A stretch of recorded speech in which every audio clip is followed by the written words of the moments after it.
Ano? Ang ating pong teksto ay matatagpuan po sa aklat ng Kolosas.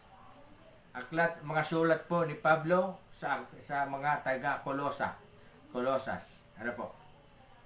Ito po ay nasa Bagong Tipan, doon po sa mga nagbubukas. Bagong Tipan po ito, sulat po ni Pablo sa aklat ng Kolosas, chapter 3, verse 1 to 4. Yun pong nagbubuklat, sumabol na lamang po kayo. At yung pong wala pong Bible sa tabi nila, sumunod po sa aking pagbasa. O sundan ninyo yung aking pagbasa. Purihin po ang Panginoon. Now, verse 1, sabi po sa verse 1 ng chapter 3 ng Kolosas, binuhay kayong muli kasama ni Kristo, kaya't ang pagsumakita ninyo ay ang mga bagay na nasa langit na kinaroroonan ni Kristo na nakaupo sa kanan ng Diyos. Verse 2, isaisip ninyo ang mga bagay na panlangit, hindi ang mga bagay na panlupa.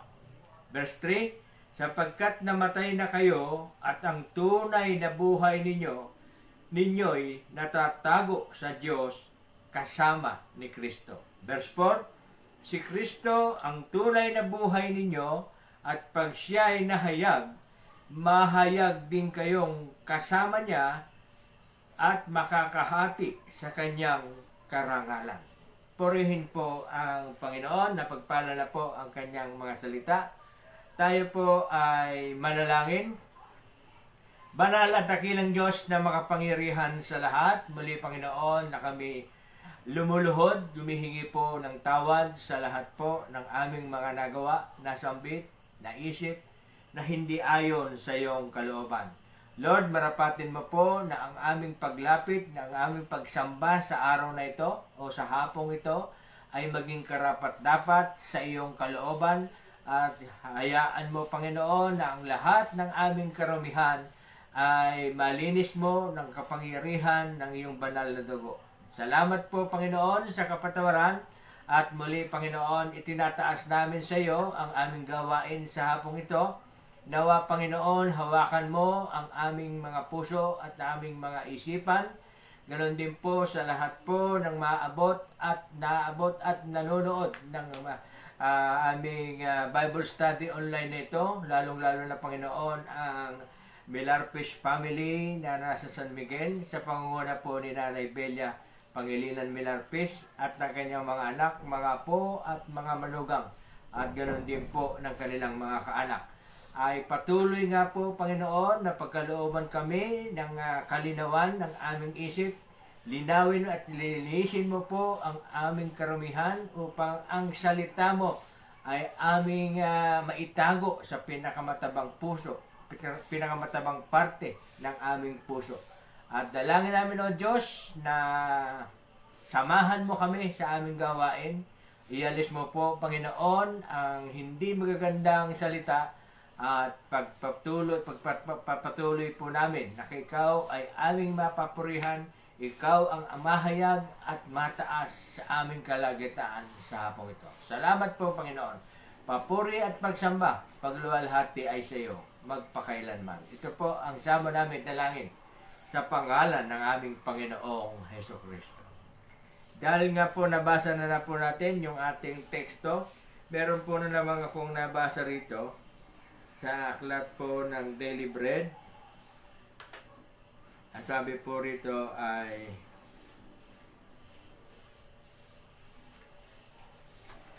tinanggal ko pa yung marking, nagkalit ulit-tuloy. Ito po, nabasa ko po ito. Sabi po rito, isa akong manunulat, kaya paminsan-minsan ay may nagsasabi sa akin ng ganito, sana balang araw, makasulat din ako ng libro gaya mo. Sabi ko naman, maganda iyon. Sana nga, pero mas mabuting magpakita ng magandang pamumuhay kaysa magsulat ng magandang libro. Naisip ko tuloy ang sinabi ni Apostol Pablo nang ihalintulad niya sa sulat ang mananampalataya na nakatira sa Korinto. Sabi niya puro sa mga taga-Korinto, kayo'y sulat ni Kristo, isinulat hindi ng tinta, kundi ng Espiritu ng Diyos na buhay. Mababasa po natin yon sa 2 Corinthians chapter 3 verse 3.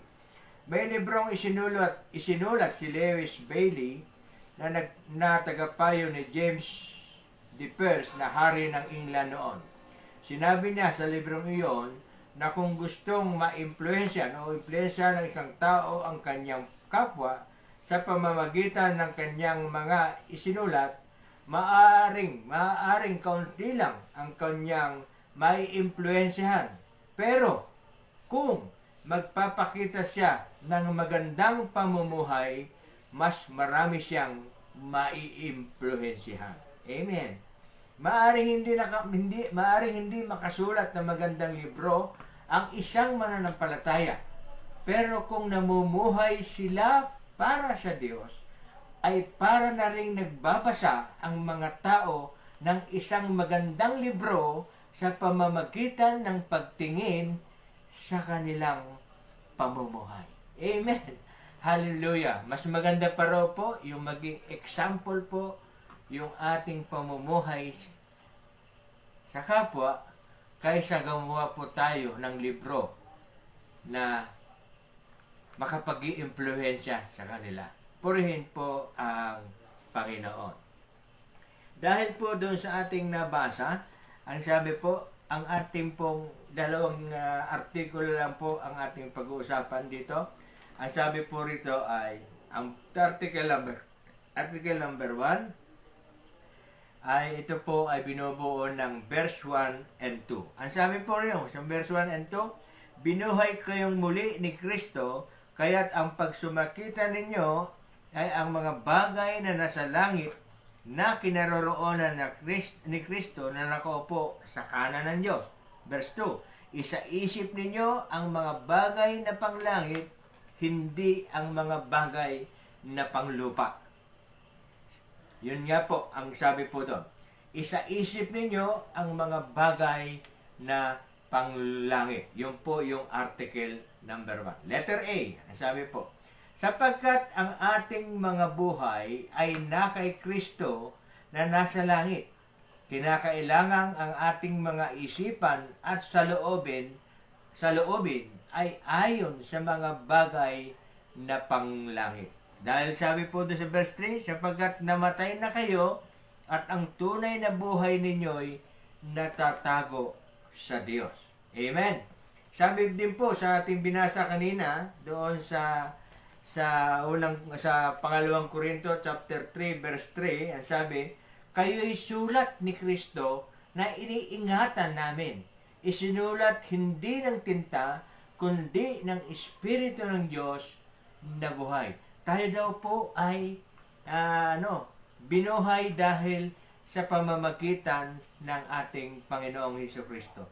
Tayo ay isang tinta, ginuhit, pinagkalooban ng Espiritu Santo para doon po sa ating pamumuhay. Kaya nga po sabi doon, isaisip ninyo ang mga bagay na panglangit. Ang sabi po sa Colossus chapter 2 verse 6, Colossus, hindi na rin po tayo lumalayo. Kasi po, ang Colossus is the book of Christian ethics. At andun po, mababasa po natin yung mga dapat nating mga tuntunin. Kaya nga po, ang paksa natin, mga tuntunin ng pamumuhay Kristiyano. Ang sabi po sa Colossus chapter 2 verse 6, yamang tinanggap ninyong Panginoon si Hesukristo, mamuhay kayo na sa paraang karapat-dapat sa Kanya. Manatili kayo sa Kanya at isalig sa Kanya ang inyong buhay. Magpakatibay kayo sa pananampalatayang itinuro sa inyo at laging magpasalamat sa Diyos. Handon po sa ating binasa sa Colossus chapter 2 verse 6. Handon po yung magpakatibay. Napag-aralan natin, kailangan daw po ang tao ay magpakatibay. Bakit po kailangan magpakatibay? Kasi nga po, tayo ay nasa daigdig ng makasalanang daigdig. Nakapaligid sa atin ang mga tukso. Kaya nga po, pinapalalay dito, sabi po, manatili kayo sa Kanya at isalig sa Kanya ang inyong buhay, magpakatibay kayo. Dahil tayo ay prone to sin. Ano po? Madali tayong matutukso, madali tayong matatangay ng mga tukso. Kaya nga ang sabi mo doon, magpakatibay kayo at laging isipin. Lagi nating iisipin ang mga bagay na panglangit. Amen? Yun po ang letter A.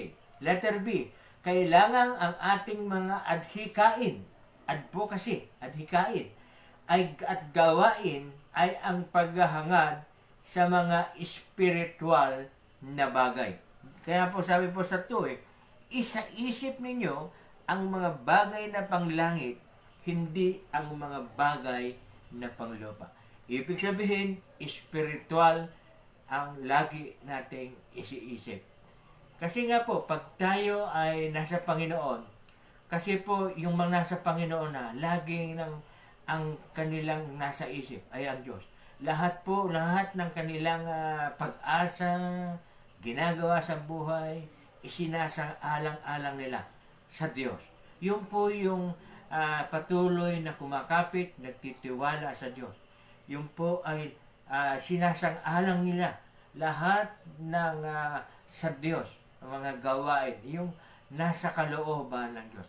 Kung isipin po natin, maganda isa pang magandang pattern nito Kung lagi po na tayo sa lahat ng ginagawa natin, nasa isip natin ang kalooban ng Diyos, palagay ko wala nang magkakasalang mga anak ng Diyos Di po ba?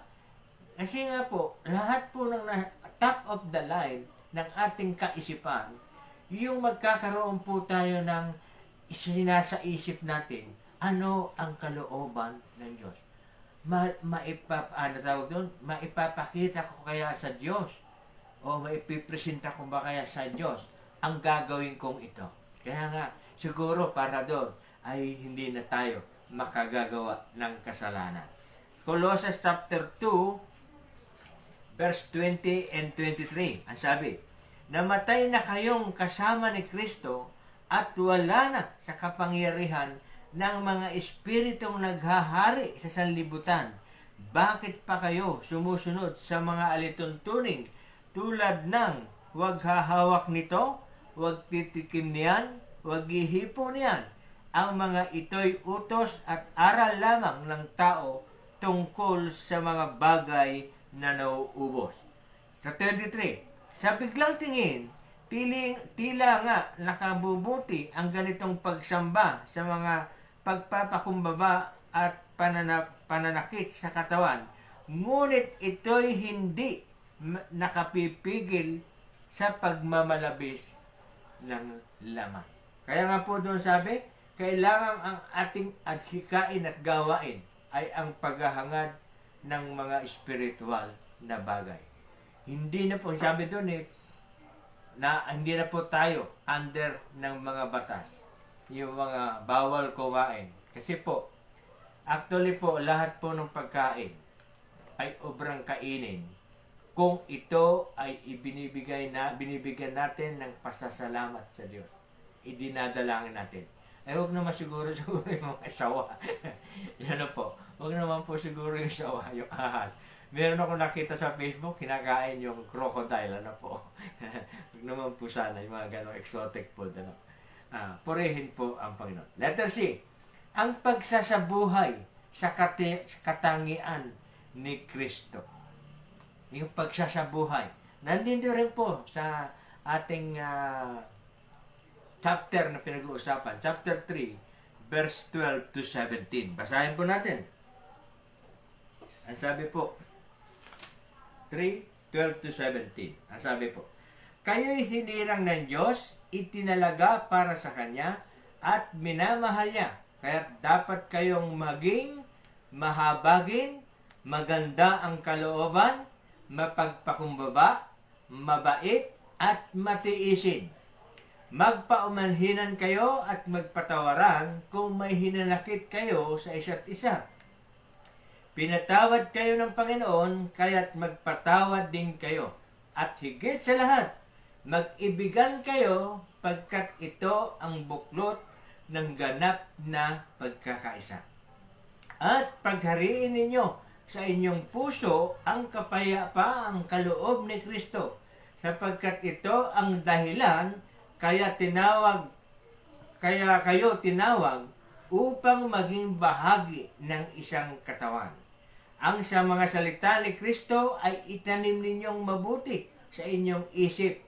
Magpaalalahanan kayo at magturuan ng buong kaalaman.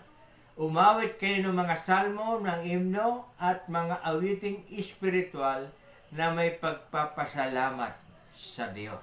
Yun nga po ang sinasabi po doon, pagsasabuhay ng katangian ni Kristo. Letter D, ang pagtutol sa kasalanan.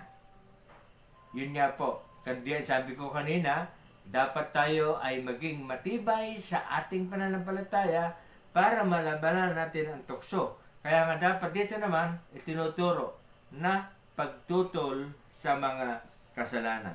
Ganon din po sa verse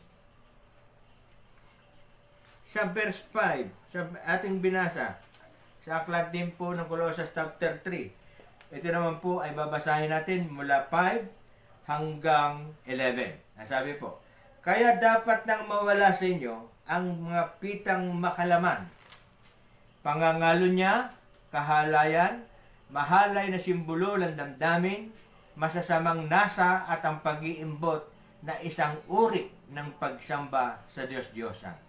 Dahil sa mga bagay na ito, ang Diyos ay napupuot. Noong una, nang pinaghaharian pa kayo ng masasamang pita, namuhay rin kayong kasama-sama ng mga taong gumagawa niyon.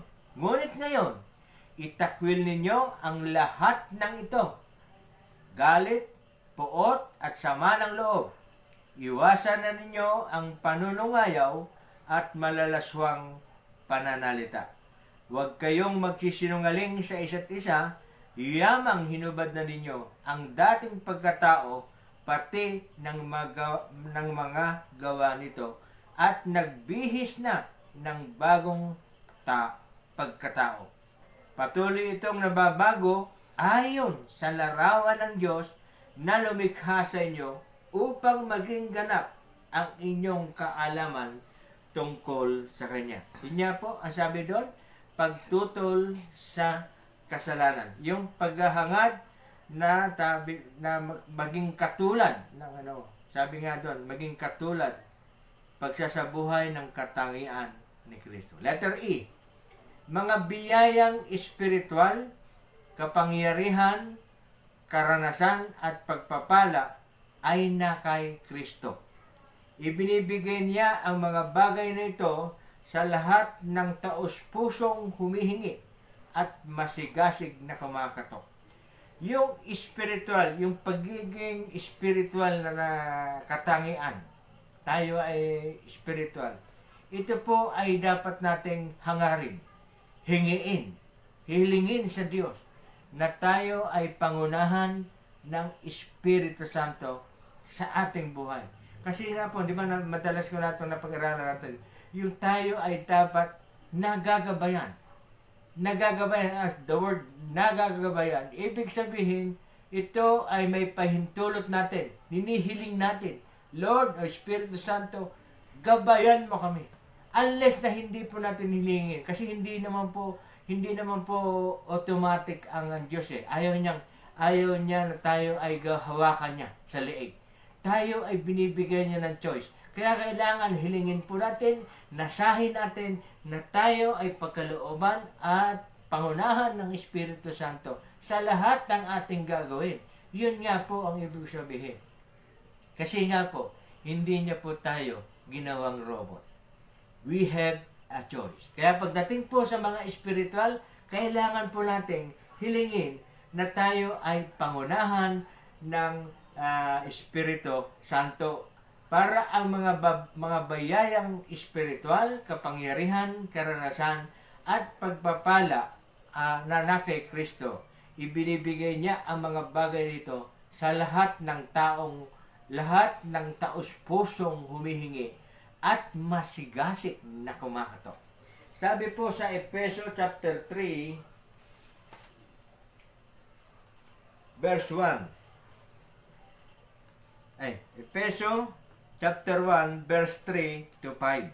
Baliktad ang sabi ko po. Sabi po sa 3. Chapter 1 verse 3 to 5 ng Efeso. Magpasalamat tayo sa Diyos at Ama ng ating Panginoong Hesukristo. Pinagkalooban niya tayo ng lahat ng pagpapalang espiritual dahil sa ating pakikipag-isa kay Kristo. Tingnan po, pinagkalooban tayo dahil nakipag-isa tayo. Hindi tayo mapagkakalooban hanggat hindi tayo nakikipag-isa sa ating Panginoong Hesus. Malinaw. Malinaw po na po. Kaya nga po sabi ito, pinagkalooban niya tayo ng lahat ng pagpapalang espiritual dahil sa ating pakikipag-isa kay Kristo. Amen. At sa ating ngang pakikipag-isang ito, hinirang na niya tayo bago pa nilikha ang sanlibutan upang maging banal at walang kapintasan sa harapan niya. Dahil sa pag-ibig ng Diyos, tayo kanyang itinalaga upang maging mga anak niya sa pamamagitan ni Hesukristo.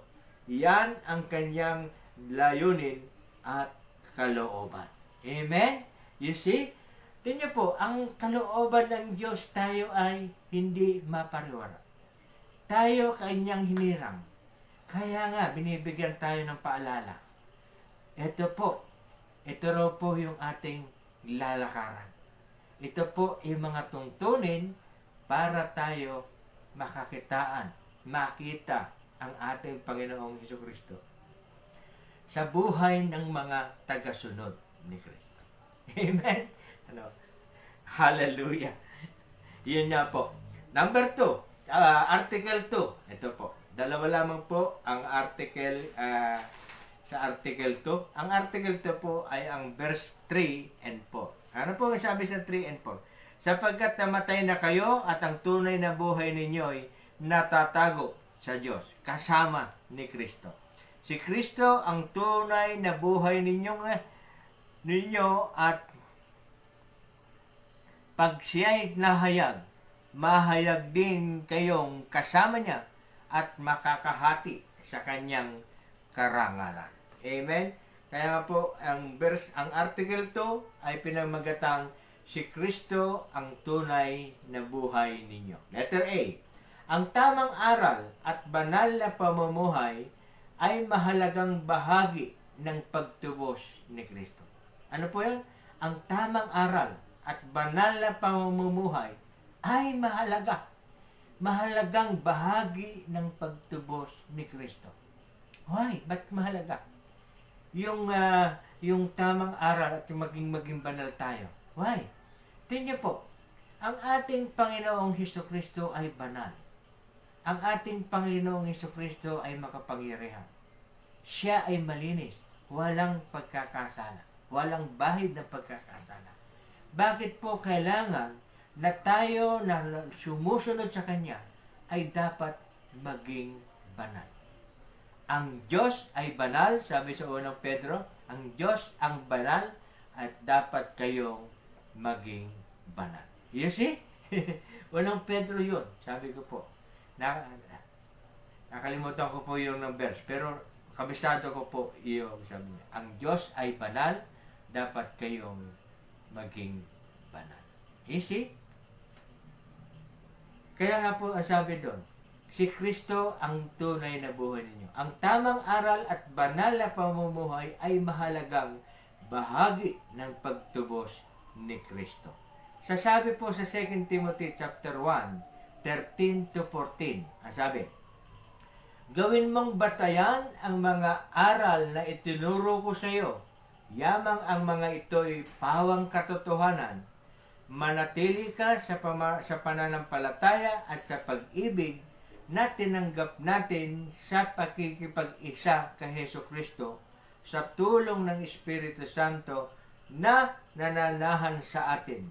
Ingatan mo ang lahat ng ipinagkatiwala sa iyo. Iyon po ay sabi ni Apostol Pablo kay Timoteo. Kaya po ito nakasulat sa 2 Timothy. Gawin mong batayan ang mga aral na itinuturo sa iyo. Why? Kasi nga po, ang Bible, andyan na.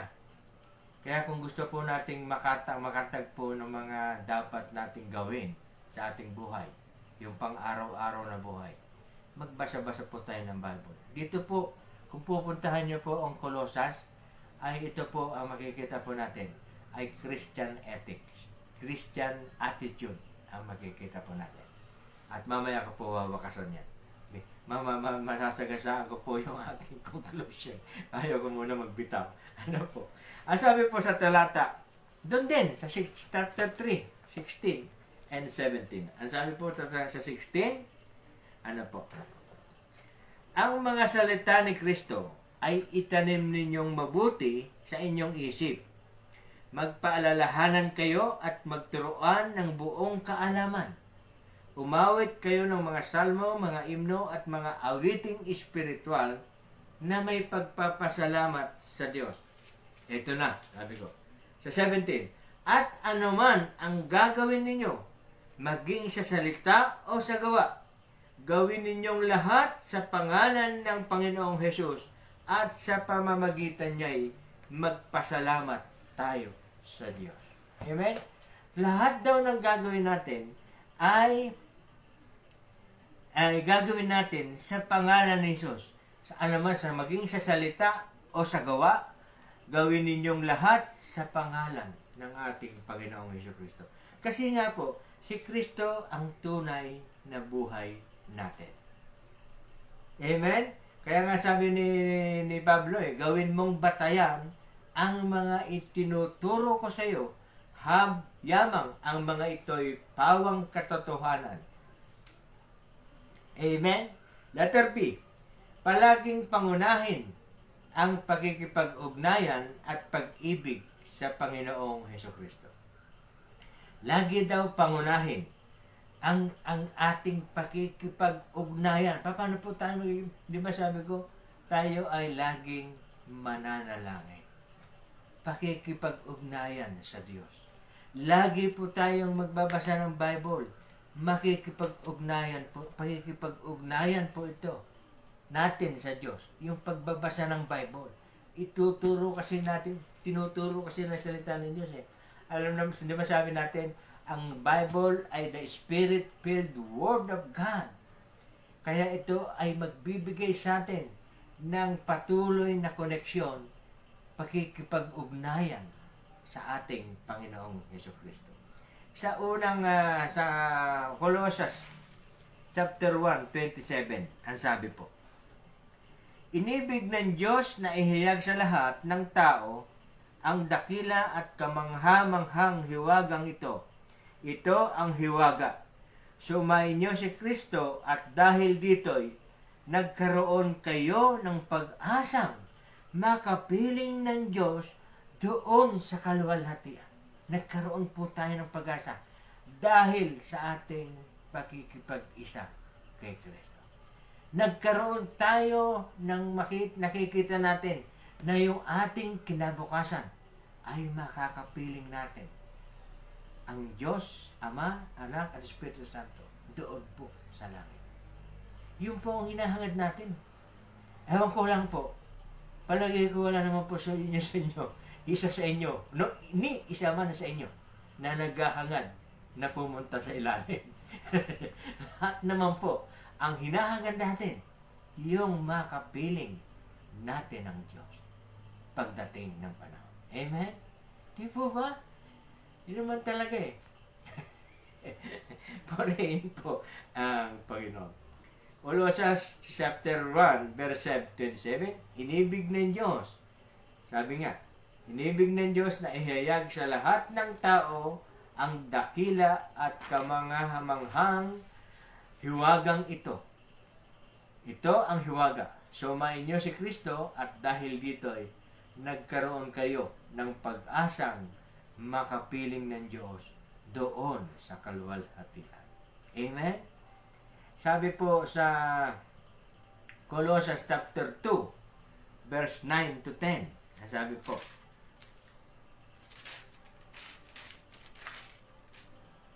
sapagkat ang buong kalikasan ng Diyos ay na kay Kristo nang siya'y maging tao. At dahil sa inyong pakikipag-isa sa Kanya, naging ganap ang inyong buhay. Sakop niya ang lahat ng kapangyarihan at kapamahalaan. 11. Basahin na po natin 11. Dahil sa pakikipag-isa kay Kristo, kayo'y tinuli hindi sa laman, kundi sa pagwawaksi ng masamang hilig ng laman.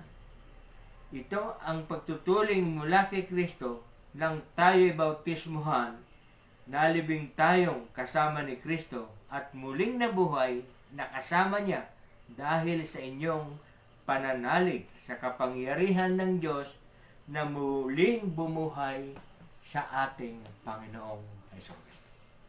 Yun po ang sinasabi po na ang palaging pangunahin ang pagkikipag-ugnayan at pag-ibig sa Panginoong Jesucristo. Kompleto na po.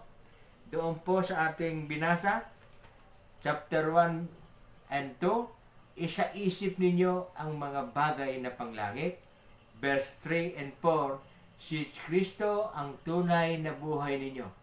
Yun siya ang ating pangunahin sa ating mga buhay. Tandaan una po tayo, eksakto po. Meron pang 5 minutes before na, bali 25 minutes pa lamang po tayong nag-aaral. Pero andito na po tayo sa conclusion, exactly po, medyo oras po tayo. Purihin po ang Panginoon. Ito po, kaya ko na po sinulat. Hindi ko na po sana susulat. Kasi sarili ko pong opinion nito, itong aking conclusion. Isinulat ko na rin para wala akong makalimutan o makaligtaan na aking sasabihin. Sabi po, sa lumang tipan, ibinigay ng Diyos ang 10 utos upang maging tuntunin ng Diyos para sa mga umiibig at sumusunod sa Kanya. Ang 10 utos po ay ibinigay para sa mga taga-Israel. Ano po? Kaya sa lumang tipan. Ano po? Ang layunin ng Diyos ay hindi natapos doon sa lumang tipan. At ito'y nagpapatuloy hanggang sa ating henerasyon at sa kabila pa. Nagpapatuloy po, kasi po, ang sabi ko po sa inyo, ang 10 utos ay ibinigay sa mga Israel para maging tuntunin ng kanilang pamumuhay. Pero po, sa bagong tipan at sa ating bagong henerasyon, marami pa pong utos ang Diyos. Di po ba? Sabi po sa Matthew 28, di ba? Isa pa yun. Tumayo kayo sa buong daigdig at bautismuhan ninyo. Utos po yun. Yung atin pong mga nabasa po ngayon, atin pong mga napag-aralan ngayon, utos din po ito. Tuntunin ito. Sabi, isa-isip ninyo. Di po ba, utos? Isa-isip ninyo ang mga bagay na panglangit. Gawin nyo. Si Kristo ang gawin nyong pangunahin sapagkat si Kristo ang buhay ninyo. Iniutos sa atin ito sa pamamagitan ng mga apostol. Si Apostol Pablo. Inirelay lang sa atin ni Pablo yung utos ng Diyos. Sa mga kapatid, ang utos at tuntunin ng Diyos ay hindi po natapos sa lumang tipan doon po sa 10 utos, kundi nagpapatuloy hanggang ngayon sa present generation. Kasi nga po, marami pa pong lalabas na kasalanan sa panahon ngayon. Noong panahon ng lumang tipan, wala naman pong droga. Doon po sa lumang tipan, marami pong wala na maraming ginagawa ngayon. Kaya nga po, ang tuntunin bilang isang Kristiyano ay nagpapatuloy. Tutuloy ko po. Sabi po, at ito'y nagpapatuloy hanggang sa ating henerasyon at sa kabila pa. Bakit? Sabi po sa Matthew 24:35, mawawala ang langit at lupa, ngunit ang salita ko'y hindi magkakabula. Kaya po, patuloy na patuloy po yung kanyang mga tuntunin. Kaya nga po ang salita niya ay hindi magkakabula. Kasi po, basahin po, ito po, walang pong kupas ang Bible eh. Hindi po ito mawawala. Patuloy. Tayo po buhay ngayon. Darating na tayo mawawala sa mundong ito. Andyan pa rin yung Bible. Ang mga apostol, mga propeta, noong matagal na po silang wala, pero handito pa rin ang salita ng Diyos na kanilang mga sinulat. Kaya nga po, patuloy po. Number 2, kung ating papansinin ang aklat ng mga gawa. Ano po yung aklat ng gawa? The Book of Acts. Ang The Book of Acts, kaya po tinawag ng mga aklat ng mga gawa, ito po ay sinulat ni Lucas. Sumulat po yung isa pong apostol, Lucas. Sumulat ng Lucas. Si Lucas din gumawa ng aklat ng gawa. Ito po kaya tinawag po na aklat ng mga gawa, itinala po ni Lucas ang mga ginawa ng mga apostol nung ang Panginoon ay umakyat na po sa langit. At nag-umpisa na po ang pagmiministeryo, pagmimisyon ng mga apostol na iniwan ng ating Panginoong Hesukristo. At ito nga po ay inaitala ng aklat ng gawa. Kaya po tinawag na aklat ng gawa. Malinaw po? Kasi po pagkatapos po ng aklat ng Ebanghelyo, ang sumunod po ay aklat ng mga gawa. Kasi po yun. Yun nga po. Kung ating mapapansinin, ang aklat ng mga gawa na isinulat ng mga apostol ay walang doxology o pamamaalam. Pasinin niyo po, kung kayo nababasa ng Bible, meron pong sa bawat dulo po ng Bible ay may doxology o ang doxology ay pagpupuri sa Panginoon. Pagpapasalamat sa Kanya. Lahat po ng Bible meron ganun. Pero kung babasahin niyo po yung aklat ng gawa, wala pang doxology o pamamaalam. Putol. Ba't ko sinabing putol? Wala nga. Hindi mo alam na akala mo may kadoktor pa. Wala na. Why? Kasi nga po, tayo yung naasaklat ng gawa na susunod po sa mga apostol. Tayo po yung gumagawa ng aklat ng gawa. Kaya nga po, ang mga Kristiyanong sumampalataya sa Panginoong Hesukristo at namumuhay doon po sa mga tuntuning pinag-aralan natin ngayon, tayo ngayon ay matatala doon sa aklat ng buhay, aklat ng gawa. Kaduktong po nun. Kung babasahin niyo po yung aklat ng gawa, wala pong pagtatapos yun. Wala ang doxology o pagpupuri sa Panginoon o pagpapasalamat sa Diyos. Kasi nga po, nagpapatuloy ang aklat ng gawa. Hanggang ngayon, sa bagong henerasyon. Kasi nga po, kaya po hindi po winakasan yun, kasi po, patuloy po na magdaragdag ang mga Kristiyano. Natatandaan niyo po yung ang mga Kristiyano ay unang tinawag sa lugar ng Antioquia. Ang sabi po sa lugar ng Antioquia, ito po, nagpunta sa Bernabe sa Tarso upang hanapin si Saulo at ng kanyang matagpuan ay sinama sa Antioquia. Isang taong singkat silang nanatili roon kasama ng mga iglesia at nagturo sa maraming tao. At doon, aklat po ng gawa ito. Aklat ng gawa chapter 11 verse 25 po yung binabasa ko hanggang 26. At doon sa Antioquia, unang tinawag na Kristiyano ang mga alagad. Dahil nga po, kaya nga po tinatawag na Kristiyano ngayon. Tayo ngayon ay mananampalataya ng ating Panginoong Hesukristo.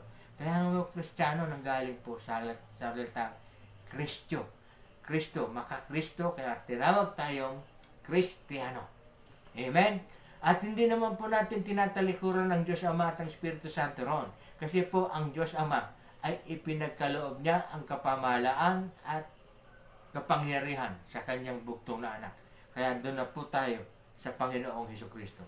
At doon na po tayo nag-uumpisa.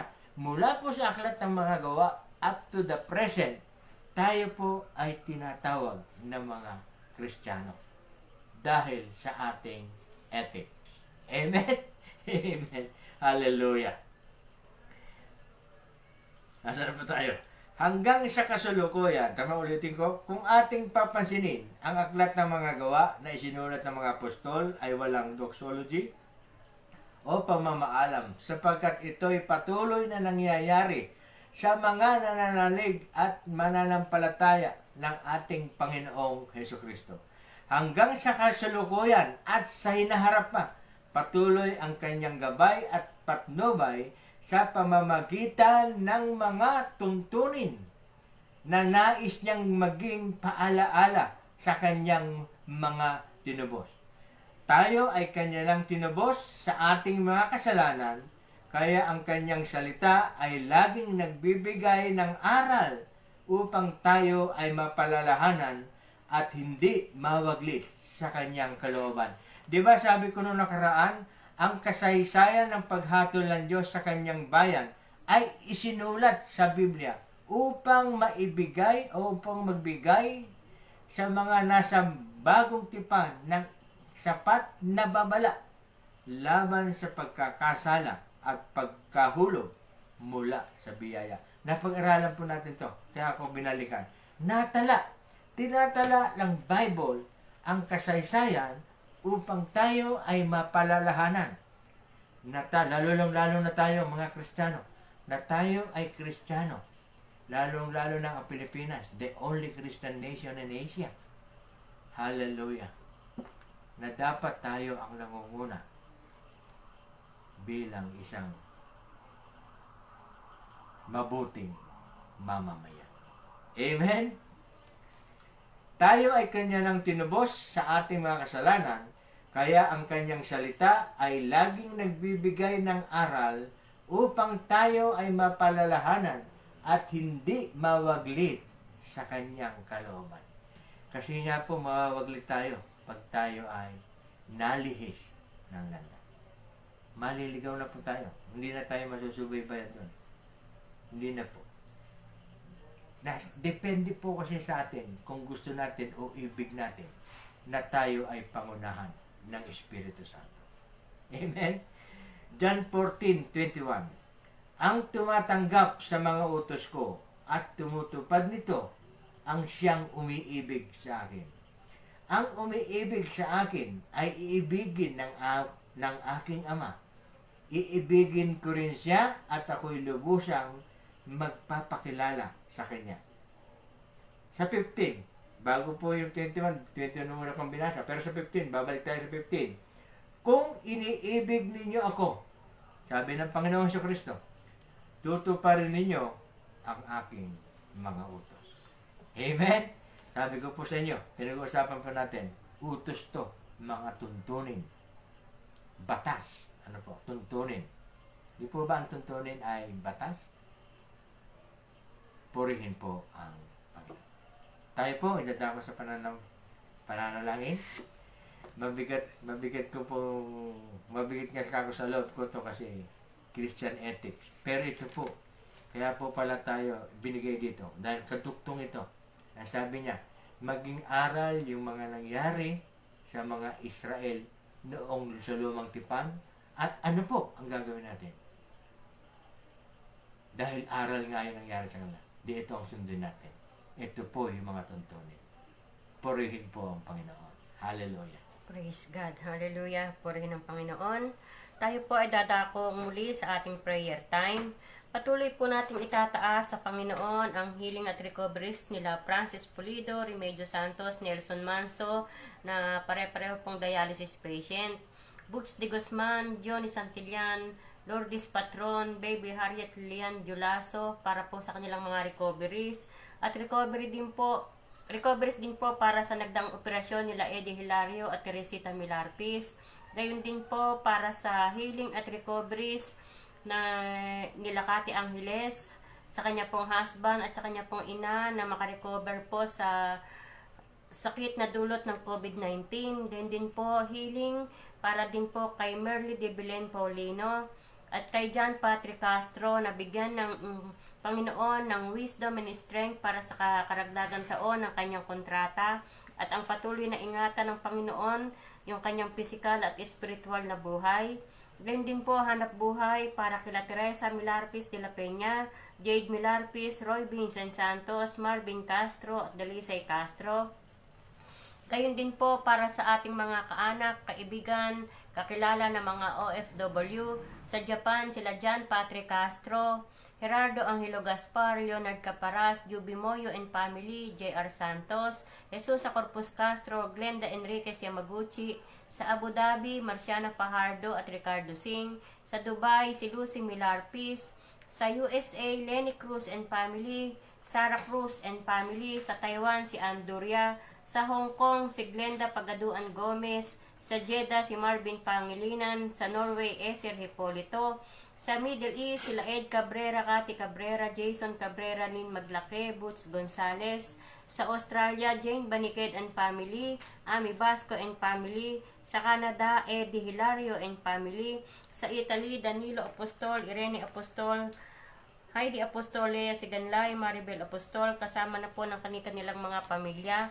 Gayon din po, mga concerns ng lahat ng mga naka-join sa atin sa mga sandaling ito. Kila Anthony Castro, Jocelyn Milarpis, Teresita Milarpis, Evangeline Milarpis, Amalia Milarpis Santos, Rochela Vanessa Santos, Lucy Milarpis, Jinky Estrada, Dalia de la Cruz, Rodolfo Singh, Jinky Castro, Isabel Baldon at Nita Panganiban. Gayon din po sa mga tumutunghay at tutunghay pa sa ating BS Online at sa mga tumutunghay po sa mga shares nila Evangeline Milarpis at ni Lucy Milarpis. Ang Panginoon po ang patuloy nating panghawakan yung kanyang mga pangako. Kagalingan man ito, kalakasan, o lahat ng ating mga pangangailangan sa buhay. Purihin po ang Panginoon. Purihin po ang Panginoon. Tayo po ay magkaisang manalangin. Nagkakaisa po tayo manalangin para sa ating mga palagyan nating concern na dinadala sa Panginoon. Tayo po ay hindi nananawang ipanalangin lang lahat ng ito. Paulit-ulit man natin dinadalangin dahil ito nga po ay nauukol sa kanyang kalooban. Yung pananalangin para sa ating kapwa. Banal at dakilang Diyos na makapangyarihan sa lahat. Muli nga po Panginoon na kami lumuluhod. Humihingi po ng kapatawaran sa lahat po ng aming mga kasalanan, mga nagawa, mga nasambit, mga nasa isip na hindi ayon sa iyong kalooban.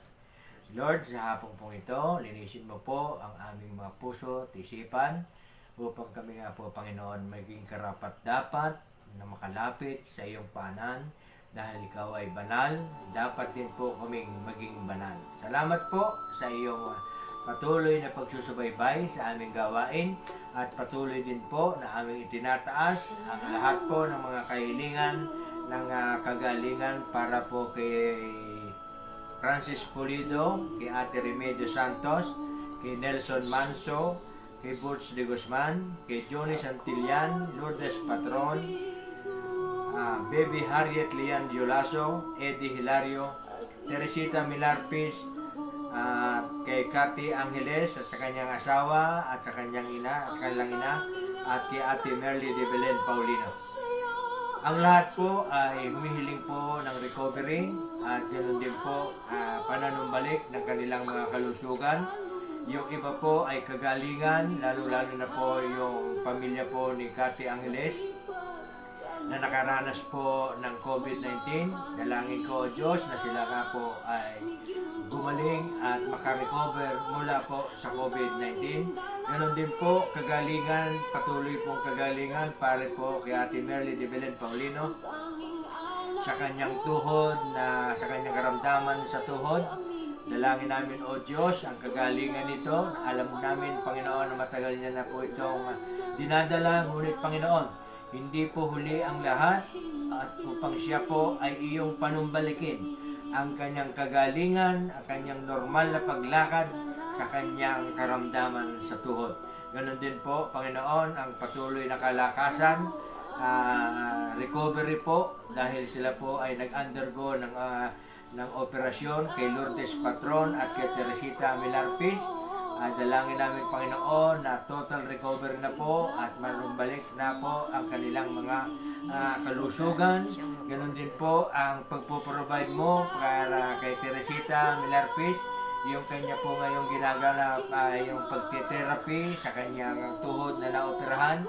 Dalangin namin, Panginoon, na i-provide mo ang kanyang pangangailangan, yung pagbabayad po sa kanyang therapy session At ganoon din po sa kanilang pang-araw-araw na pangangailangan sa kanilang buhay. Ganoon din po, patuloy din po namin itataas sa iyo ang patuloy na kalagdagan ng kalakasan, kalusugan po kay para po kay Nanay Belia sa kanyang edad ay naroon Panginoon ang kanyang paghina ng katawan. Ngunit Panginoon, sa pamamagitan ng iyong biyaya, patuloy mo nga po siyang palalakasin, patuloy mo po siyang bibigyan ng magandang kalusugan at maaliw po Panginoon at matagal po pong makapiling ng kanyang mga anak. Salamat po Panginoon. At patuloy din po namin inilalapit sa iyo ang aming apo na si John Patrick Castro na nasa Japan, na patuloy mo nga po siyang pagpalain sa kanyang trabaho.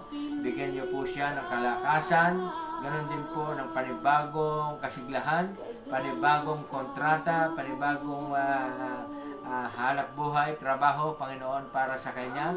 Dalangin namin, Panginoon, kung paano mo siya pinagpala noon na makarating ng Japan, ay patuloy mo po itong ay pagkakaloob sa kanya, sa pagkatunay nga po Panginoon na sa pamamagitan niya ay nagkaroon, sa pamamagitan po ng kanyang pagtatrabaho sa Japan ay magkaroon po siya ng kanyang kaisipan at pag-iimpok para sa kanyang kinabukasan. Yun din po sa kanyang mga mahal sa buhay. Dalangin ko din po patuloy na pagkaloob niyo po yung mga humihiling ng hanap buhay po para kay Teresa de la Peña, kay Jade Milarpis, kay Roy Vincent Milarpis, sa mag-asawang Dalisay Castro at Marvin Castro sa kanilang hanap buhay, negosyo. Dalangin namin o Diyos na iyong katagpuin ang kanilang mga kahilingan na magkaroon po ng hanap buhay upang maitaguyod po nila ang kanilang mga pamilya at maging katulong ng kanilang mga magulang. Ganon din po Panginoon, patuloy po namin inilalapit sa iyo ang lahat po ng OFW na narito o Diyos na nakalista at nabasa na po ni Mrs. Patuloy nga po Panginoon na sila itinataas ko sa iyo. Gabay at patnubay po ang isuma kanila. Ganon din po ang hiling ko na sila po ay patuloy na bigyan mo ng mabuting kalusugan, kalakasan, pagpapalang material at pagpapalang espiritual. At ganon din po pagpapala at pag-iingat din po sa lahat ng kanilang mga mahal sa buhay. Ganon din po Panginoon sa lahat po ng tumutunghay at tutunghay pa, nag-view letter sa aming gawain ng Bible study na ito. Lalong-lalo na Panginoon ng aking mga kaibigan, mga kaanak po ng Milarpis family, at nakalista rin po rito sa mga papel na ito.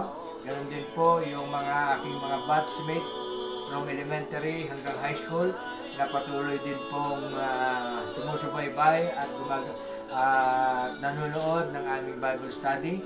Patuloy ko po silang itinataas sa iyo. Gabay at patnubay din po ay suma kanila. Dalangin ko rin po Panginoon ang kanilang mga kalusugan, pagpapalang material Panginoon, ganoon din po sa kanilang mga mahal sa buhay. Kagalingan din po Panginoon sa lahat po na may mga karamdaman at bigyan mo po ng kaalwanan ang kanilang mga isip at puso. Bigyan mo po sila ng peace of mind at ganoon din po Panginoon ang protection mo laban sa COVID-19. Dalangin ko po Panginoon ang lahat po ng mga kaanak, kaibigan, batchmate Panginoon at natumutunghay ng aming mga gawain ay patuloy pong iyong pagpalain. Ganoon din po, patuloy po namin itinataas din po sa iyo ang lahat po ng concern ng mga naka-join ngayon na nailista na po ang pangalan dito. Hindi ko na po isa-isahin ang kanilang mga pangalan, bagamat hindi po lingid sa iyo at batid mo po ang kanilang mga ninanais nila nasa loobin po nila na sila nga po Panginoon ay iyong katagpuin ang kanilang mga kahilingan. Dalangin ko o Diyos ang patuloy na iyong gabay at patnubay po sa bawat isa na narito po sa papel na ito na naka-join ngayon. Ganon din po doon sa mga magjo-join at tutunghay pa ng aming gawain ito. At sa lahat po ng naabot ng gawain ito ay patuloy ko po silang itinataas sa iyo. Pagpapala, pag-iingat, gabay at patnubay po ay sa kanila. Ganon din po Panginoon, kagalingan sa lahat po ng may mga karamdaman. Ganon din po, pagpapalang material, pagpapalang spiritual ay sumakanila. Dalangin ko, Diyos, na patuloy kang kumilos sa kanilang mga espiritu. Katagpuin mo po, Panginoon, ang kanilang espiritu upang ang salita mo ay hindi mawawaglit. Kung paano ang salita mo ay hindi kukupas, ganon din po sana na ang kanilang salita mo ay hindi kukupas at hindi mawawaglit sa kanilang mga puso at isipan. Lord, hawakan mo po ang pananampalataya ng bawat isa. Ganon din po, patuloy po namin nilalapit sa iyo ang aming Governor Daniel Fernando, ang aming Vice Governor Willie C. Alvarado, ang bago po naming Provincial Administrator, Miss Antoinette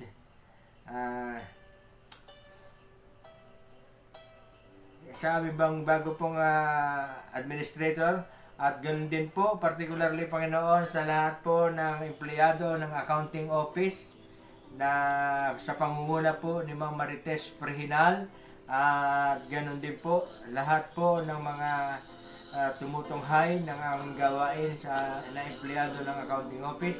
Patuloy ko nga po silang pinapanalangin at tinataas sa iyo, Panginoon, ang iyong gabay at patnubay, pagpapala, pag-iingat, kalakasan, kalusugan. Ganon din po, kagalingan po sa lahat po ng mga may karamdaman, at ganon din po, Panginoon, ang iyong proteksyon laban sa COVID-19 sa bawat isa. Ganon din po, Panginoon, patuloy ko rin po tinataas sa iyo ang lahat ng sangguniang panglalawigan na pangunahan mo po sila sa kanilang paggawa ng batas para po sa aming lalawigan. Salamat po, Panginoon. Kulang po ang mga salita na ikaw ay mapapurihan, ngunit sa salita, sa mga aming nakakayanang salita, ay nawa ay mabigyan ka namin ng kaluguran at kadakilaan, sapagkat tunay nga po, Panginoon, na ang pag-ibig mo sa amin ay hindi lumukupas, na ang iyong awa, ang iyong pag-ibig ay nariyang palagi. Kaya nga po, Panginoon, ngayon pa lamang ay ipinagpapasalamat na namin ang lahat ng iyong katugunan sa lahat po ng aming inihayag sa iyo. Sa pang-araw-araw naming inihayag, Panginoon, ang lahat po ng nakasulat sa papel na ito ay patuloy po namin itinataas. Sapagkat tunay nga po, Panginoon, na kami walang magagawa kung kami hiwalay sa iyo. Mamuhay ka, Panginoon, sa aming mga puso. Gabay at patnubay po ng iyong Santo Espiritu ay sumaamin lagi, Panginoon. Papurit, pagsamba, pagdakil at pasasalamat ay nararapat lamang sa iyo, Panginoon. Sa iyo ang karangalan, kadakilaan, kalwalatian, magpakailanman. Ito po ang samo namin, dalangin sa matamis na pangalan ng aming Panginoong Jesucristo. Ang lahat po ay magsabi ng Amen. Amen. Hallelujah. We praise you, Lord. Meron pa po tayong 5 minutes para pang isang oras. Tama-tama po na ako magpapasalamat.